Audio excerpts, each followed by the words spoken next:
السلام علیکم ورحمۃ اللہ وبرکاتہ۔ ریفرنس: گفتگو والیوم نمبر 3 اور لیکچر نمبر 2۔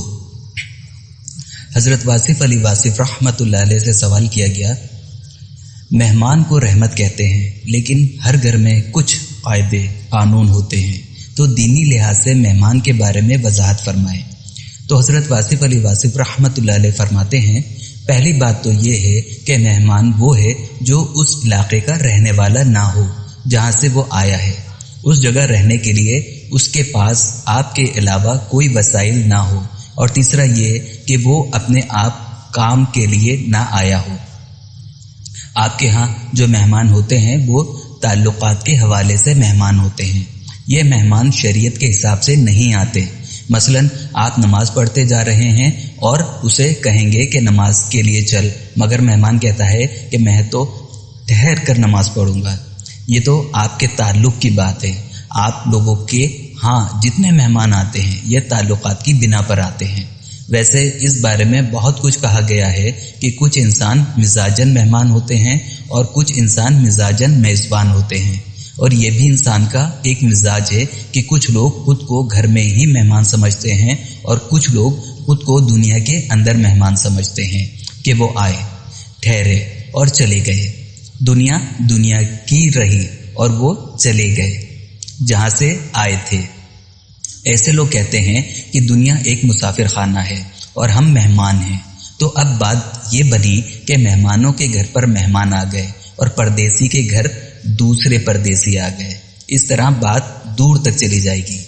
آپ کی بات کا آسان جواب یہ ہے کہ جتنی دیر تک وہ شخص اپنے مہمان ہونے کے عمل سے آپ لوگوں کو گرہ نہ گزرتا تب تک اسے مہمان نہ سمجھو، اور اگر آپ کی برداشت آپ کی کمر توڑ رہی ہے تو پھر آپ اس سے معذرت کر لو۔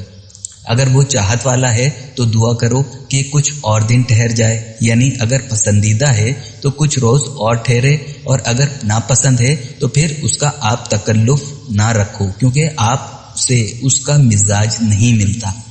پھر یہ نہ ہو کہ آپ اس کو ناپسند کرتے کرتے کچھ سخت بات کہہ بیٹھو کہ یہ اللہ نے کہا ہے تو میں نے تمہیں کھلا دیا ہے، ورنہ یہ بھی نہ کھلاتا۔ مدعا یہ ہے کہ آپ اپنے آپ کو بندش میں نہ رکھو، مہمانوں کے ساتھ بڑے حساب سے رابطہ رکھو۔ وہ آدمی آپ کے ہاں مہمان ہونا اچھا لگتا ہے جس کے ہاں جا کے آپ خود ٹھہرنا پسند کریں۔ اگر آپ کو اس کے ہاں جا کے ٹھہرنا پسند نہیں ہے تو جب وہ آپ کے ہاں ٹھہرے گا تو آپ کو ناپسند ہوگا۔ یہ قرب والے کی بات ہے۔ اگر وہ نامحرم ہے تو اس کو گھر میں احتیاط سے رکھا جائے، یا مہمان سرائے بنائے جائے، یا اس طرح الگ رکھا جائے کہ یہ مردانہ ہے اور یہ زنانہ ہے۔ اگر ایسا واقع نہیں ہے اور انتظام نہیں تو پھر اس کو کہیں کہ اور اسٹے کرا دیا جائے۔ تکلیف سے مہمان نہ رکھا جائے۔ مہمان جو آپ کی زندگی پر ایکسٹرا بوجھ بنے، یعنی کہ جو آپ کی نارمل لائف سے ہٹ کے ہو، تو وہ مہمان نہیں ہے۔ اگر آپ کے ہاں جو کچھ پکتا ہے اس کو بھی وہی کچھ کھلایا جائے اور آپ کے ہاں ایسے آئے جیسے آپ ہی کے ہاں رہتا ہے تو پھر وہ مہمان صحیح ہے۔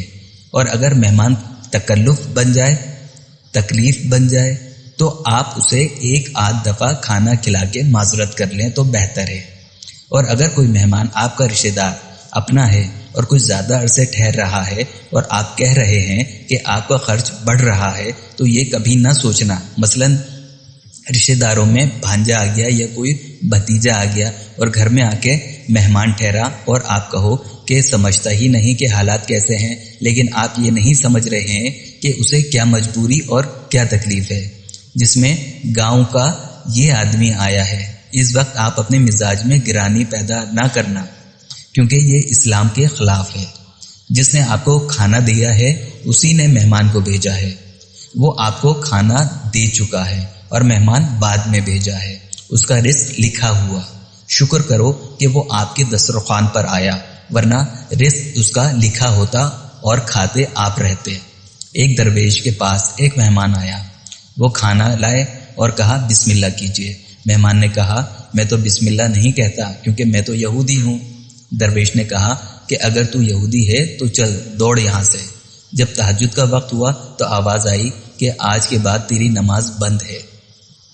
تو ہمارے کسی کام کا آدمی نہیں. جو شخص ہمیں نہیں مانگتا ہم اسے 60 سال سے رزق دیتے آ رہے ہیں.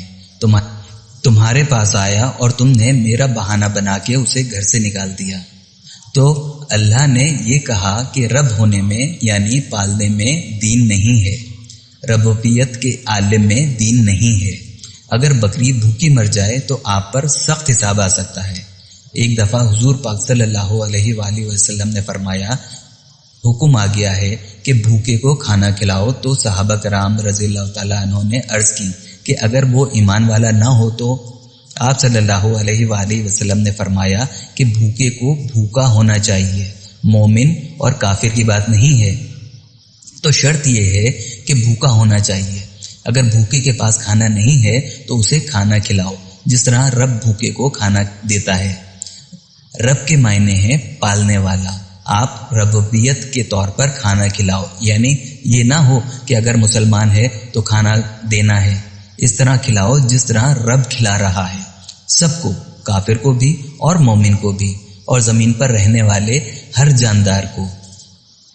ترجمہ ہے یعنی جو بھی اس زمین میں مخلوق ہے اللہ کے پاس ہے اس کا رزق. تو اللہ رب العالمین ہے. اللہ ذات ہے اور رب اس کی ایک صفت ہے یعنی پالنے والا. وہ صرف مسلمانوں کا نہیں بلکہ ساری کائنات کا رب ہے. وہ سورج کو روشنی دیتا ہے اور دریا کو پانی اور روانی دیتا ہے. مچھلیوں کو پالنے والا ہے اور ہر چیز کو پالنے والا ہے. وہ ہندو مسلم سب کائنات کا رب ہے. اللہ تمہارا اللہ ہے، یعنی کہ اللہ آپ کا معبود ہے اور رب جو ہے یہ سب کا ہے. جب آپ یہ بیان مان لیں کہ آپ کو رزق رب نے دیا ہے، وہ جس کی آپ عبادت کرتے ہو اس کا نام بھی رب ہے. اس رزق میں سے اگر اس کی کائنات کو کوئی بھی ضرورت مند ذی جان انسان آپ سے تقاضا کرے تو کھانے کا انکار نہ کرنا، جس طرح رب کا انکار نہیں کرتا. رب نے کبھی کسی سے انکار کے باوجود یہ نہیں کہا کہ تم مجھے مانتے نہیں ہو تو میں تجھے رزق نہیں دیتا. اللہ اس لیے اللہ ہے، گریٹ اس لیے ہے کہ وہ نہ ماننے والے کو بھی سرو کرتا ہے، بلکہ انہیں پہلے دیتا ہے اور زیادہ دیتا ہے، تاکہ وہ یہ نہ کہیں کہ نہ ماننے کی وجہ سے میں نے اسے کھانا نہیں دیا. اس لیے مومن کو چاہیے کہ ربوبیت کے عمل میں کہیں اسلامیت نہ ڈال دے. اگر کسی شخص کو کھانے کی ضرورت ہو اور آپ کے پاس آئے تو وہ بڑی فیاضی کے ساتھ اسے کھانا کھلاؤ، اور جو شخص صرف کھانے کی نیت سے آئے اس کو چیک کر لو. مثلا آپ باہر کے کسی ملک میں رہتے ہیں اور ایک شخص آ کر کہتا ہے کہ مجھے ہوٹل میں ٹھہراؤ، جبکہ اس کی جیب میں پیسے بھی ہیں، تو اس کو اوائڈ کرو، کیونکہ یہ اس کا پیشہ ہے. اور پیشہ ور مہمان سے بچو، لیکن پیشہ ور میزبان ہو جاؤ. اپنا دسترخوان اوپن رکھو.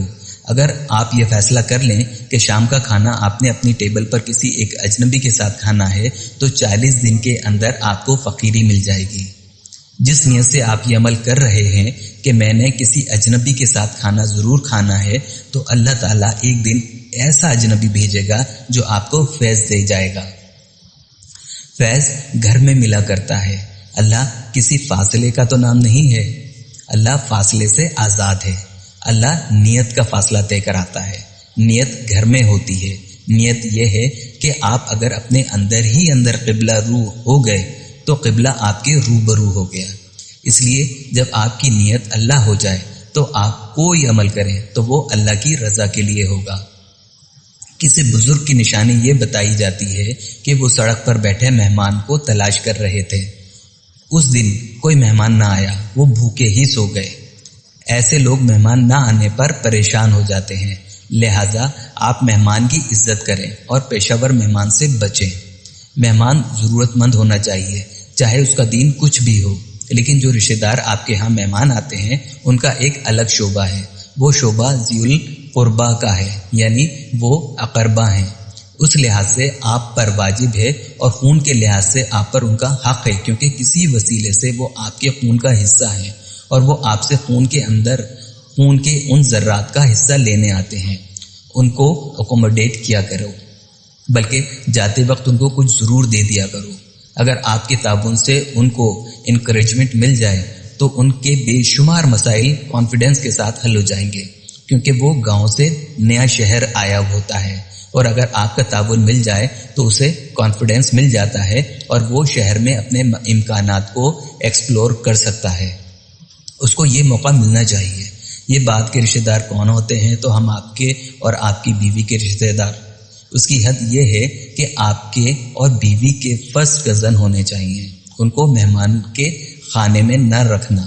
اگر استاد آ جائے تو وہ گھر کا مالک ہے، اسے مہمان نہ سمجھنا، چاہے وہ پرائمری کا استاد ہو۔ اسے کہنا کہ جو آپ نے پہلا سبق پڑھایا تھا آج بھی اس سبق کا حصہ ہے۔ اس طرح اگر والد کا کوئی دوست مل جائے تو اسے والد کی طرح سمجھنا، والد کی کوئی کلاس فیلو مل جائے تو اسے سمجھنا۔ اس لیے مہمانوں کے بارے میں بہت احتیاط کی ضرورت ہے۔ باقی اگر آپ کی آنکھ کھل جائے تو آپ اپنے پاس اپنے گھر میں ہی مہمان ہیں۔ مہمان وہ ہوتا ہے جس کا قیام عارضی ہو۔ تو میرا خیال ہے اگر دنیا کو مہمان سرائے کہا جائے تو آپ کی ملکیت کیا ہے؟ ایک آدمی نے گھر پر بڑا مضمون لکھا تھا۔ اس نے سوچا کہ چڑیا کے گھونسلے کو تباہ کر دیا جائے۔ پھر اسے خیال آیا کہ پتہ نہیں یہ گھر چڑیا کا ہو اور میں اس کے گھر میں رہتا ہوں، نہ کہ وہ میرے گھر میں رہتی ہے، تو پتہ نہیں اس کا بسیرا تو بعد میں رہے گا، اس لیے چڑیا کو شوں کر کے نہ اڑا دیا کرو۔ یہ پتہ نہیں ہوتا ہے کہ وہ مالک ہے اور آپ اس کے مہمان ہو، اس لیے بڑے دھیان کے ساتھ ان باتوں کا خیال کرو کہ مہمان کون ہے۔ جو مالک نہ ہو وہ مہمان ہوتا ہے۔ اگر آپ اپنی ملکیت نہ جتاؤ تو آپ بھی مہمان ہو۔ ساری کی ساری ملکیت امانت ہے اور آپ مہمان ہو۔ ترجمہ ہے، یعنی جن لوگوں نے یہ کہا کہ اللہ ہمارا رب ہے اور پھر اس بات پر قائم ہو گئے، ان پر فرشتے نازل ہوتے ہیں، وہ کہتے ہیں کہ تم ڈرو نہیں، کھاؤ پیو، ہم تمہارے ساتھ ہیں۔ اللہ کا ان کا میزبان ہوتا ہے، ان کے لیے یہ دنیا بھی خوشی کی بات ہے اور آگے بھی جنت ہے۔ ان کو ڈرنا نہیں چاہیے کیونکہ کھلانے سے رزق کم نہیں ہوگا۔ ایسے لوگوں سے اللہ کہتا ہے کہ ہم تمہارے ساتھ ہیں، اس دنیا میں بھی اور آخرت میں بھی۔ اب جس نے ایک بار اللہ کو رب کہا تو اللہ کی طرف سے میزبانی ہوگی۔ اگر انسان کی آنکھ کھل جائے اور اسے اس بات کا پتہ چل جائے تو وہ دیوانہ وار مہمانوں کو ڈھونڈے گا۔ اگر گھر میں سکون نہ ہوا یا رحمت کی کمی محسوس ہوئی اور دین میں تسکین نہ ہوئی تو فوراً مہمان کی تلاش کرے گا۔ تو مہمان رب کا ایک روپ ہے۔ اگر کسی نے ساری عمر مال جمع کیا اور گن گن کے رکھا اور اسے کہو کہ حج کیوں نہیں کیا تو کہے گا کہ وقت نہیں ملا۔ ایسے شخص کے پاس رزق بے شمار ہے مگر اللہ نے اسے اپنے راستے میں قبول نہیں کیا۔ ساری عمر جمع کرتا رہا لیکن آخری وقت میں یہ جمع کس کام کی؟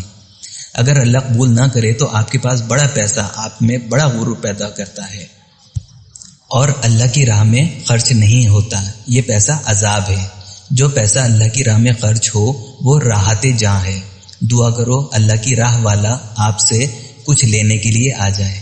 اس مہمان کا شکر ادا کرو جس کی وجہ سے اللہ کی راہ میں کمپلسری خرچ کرنا پڑ گیا، ورنہ اس کا امکان نہیں تھا۔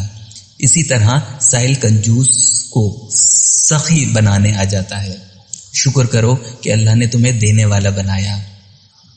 حضور پاک صلی اللہ علیہ وآلہ وسلم کا فرمان ہے کہ اوپر والا ہاتھ نیچے والے ہاتھ سے بہتر ہوتا ہے، میزبان کا ہاتھ اوپر ہوتا ہے۔ جب سرکار صلی اللہ علیہ وآلہ وسلم نے یہ فرمایا تو لوگ مہمان کو ڈھونڈتے تھے، بھوکے کو ڈھونڈ کے کھانا کھلاتے تھے۔ کچھ صحابہ کرام رضی اللہ تعالیٰ عنہ یہ کرتے تھے کہ 2 دن کی بھوک رکھ کر دوسرے صحابی رضی اللہ تعالیٰ عنہ کے پاس چلے جاتے تھے کہ تاکہ اس کو بھوکے کو کھانا کھلانے کا ثواب مل جائے۔ بھوکا آدمی کھانا کھاتا جائے گا اور ساتھ ساتھ دعا کرے گا کہ یا رب العالمین میری بھوک مٹ گئی ہے، اب اس شخص پر فضل کر۔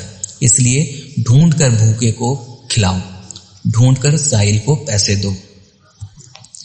بھوکے کو کھانا کھلانا اللہ کا حکم ہے، اللہ کے حکم کا کوئی متبادل نہیں۔ اللہ نے حکم دیا کہ روزہ رکھو اور اگر نہیں رکھ سکتے تو 10 بھوکوں کو کھانا کھلا دو۔ حالانکہ اللہ کے حکم کا آلٹرنیٹ نہیں ہوتا، مگر یہاں آلٹرنیٹ نکال دیا کہ بھوکے کو کھلاؤ، یتیم کو کھلاؤ، فقیر کو کھلاؤ۔ پھر اللہ نے فرمایا کہ ہم غنی ہیں اور تم لوگ فقیر ہو، اپنے آپ کو فقیر سمجھو، غریب سمجھو۔ پھر آپ کو مہمان کی قدر ہوگی کہ وہ غریب بھی ہے اور غریب الدیار بھی ہے اور ضرورت مند بھی ہے۔ شکر کرو اللہ نے آپ کا پیسہ قبول فرمایا۔ پرانے درویش مہمانوں کی بڑی آؤ بھگت کیا کرتے تھے۔ ایک روز اپنے درویش کے پاس ایک شخص آیا اور عرض کی کہ میری عبادت کمزور ہو گئی ہے، کوئی مہمان نہیں آیا۔ جو مستند درویش ہیں ان کے بعد بھی آج تک لنگر پکتے جا رہے ہیں اور لوگ کھاتے جا رہے ہیں۔ فقیری ہے ہی لنگر جاری ہونا فقیری کی ایک خاص قسم کی سند ہے۔ اگر آپ پاک پتن میں بابا فرید رحمت اللہ علیہ کے ہاں جاؤ تو پتہ چلے گا کہ انہوں نے اپنی زندگی میں 2-2.5 سیر اناج کھایا۔ لوگوں نے پوچھا کہ اتنا کم کیوں کھایا؟ تو فرمایا کہ 1 سیر بھی کھا سکتا تھا، لیکن میں یہ نہیں چاہتا تھا کہ حضور پاک صلی اللہ علیہ وآلہ وسلم کے کھانے کے قریب پہنچ جاؤں، اس لیے میں نے زیادہ کھا لیا۔ اس طرح حضرت خواجہ غریب نواز رحمت اللہ علیہ کے ہاں جو دیگ پکتی ہے وہ بڑی مشہور دیگ ہے۔ 120 من چاول ایک وقت میں پکتے ہیں۔